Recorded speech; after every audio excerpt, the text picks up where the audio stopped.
Hi guys, Leo and Chris here bringing you this, for lack of a better term, the real Porsche. The real Porsche. Air-cooled, 1996. This is a 993, correct? It's a 993 chassis.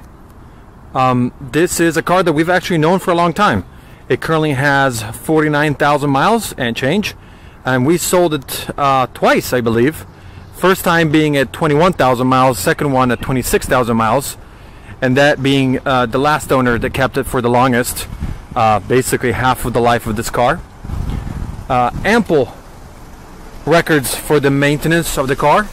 It's a folder that's, I don't know, half an inch thick.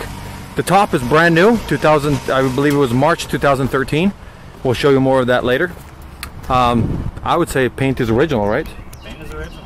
Okay, and don't mind the dealer tag that's hanging kind of sideways. It's in place very provisionally.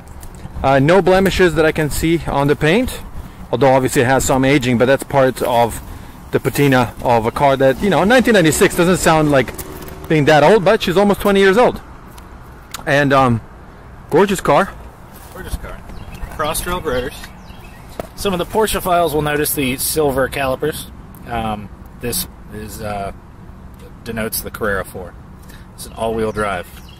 Fantastic handling, aided by the Michelin tires. But again, I don't know how well we can see it. This is just beautiful paint. Mm-hmm. Guards red paint for your Porsche files. Be the GG1 that we're all. I think the reflection of the leaves and you can actually see the green of the leaves in the reflection and the green. And the red car. That's pretty impressive. Why don't you pop the cargo area?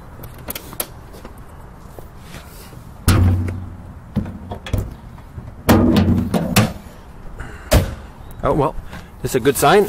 The owner would protect the car from the harmful UV rays.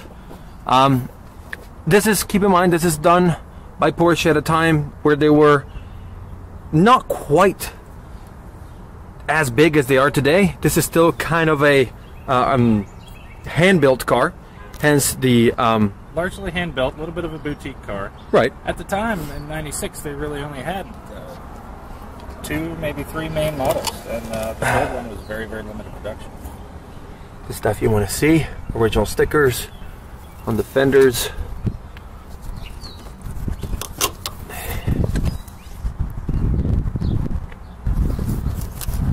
Nothing much to say here. The battery will be under there, the little spare, the very little spare will be under there. Hold on, let me put this back in there. You got your fluids up here, and it's really just a snap-on that you just pull out, and you have access to everything that you need. But when you don't want to see it, it's neatly covered. It's kind of cool. Same thing with the motor. This being an older version, okay, perfect. Oh. Pull the lever here.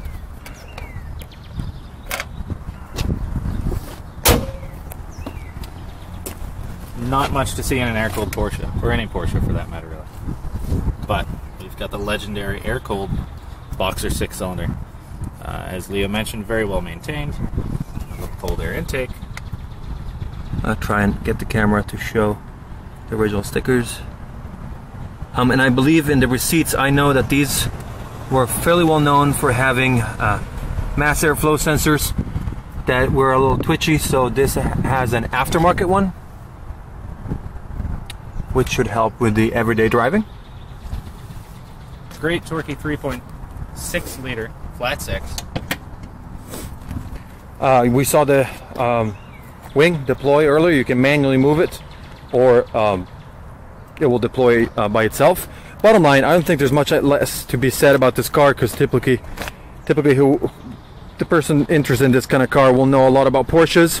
I would just, if you want to jump in the car and just operate the top, just say that the last owner has receipts for, I believe, around $12,000 just in regular maintenance. Nothing ever went wrong with the car. Hopped in quickly. Before I do that, you can see that the interior is beautiful. Yeah, No major wear, abnormal wear. AB normal wear. I love those silver face gauges. Great looking silver face gauges. I think we'll put the key in the left side today. Right? No, you don't have to start it to operate. Just want to show the simplicity with which a foldable top can be operated, as opposed to 15 different things needing to happen for it to actually work. It's self-latching, so you don't really have to do anything other than press the button. And I think you can see that this is a absolute brand new top.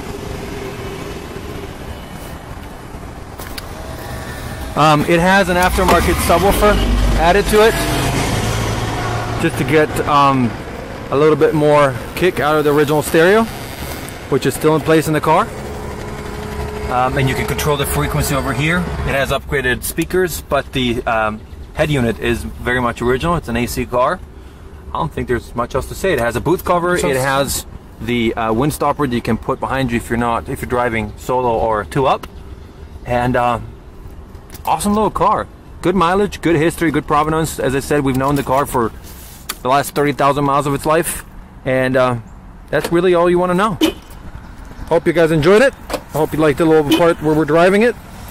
And 301-816-1000. As for Lee or Chris, we'll tell you all about the car. And these are now investment grade cars, so it's a safe bet. These are just going up in value, and this is the time to get one before they get too expensive.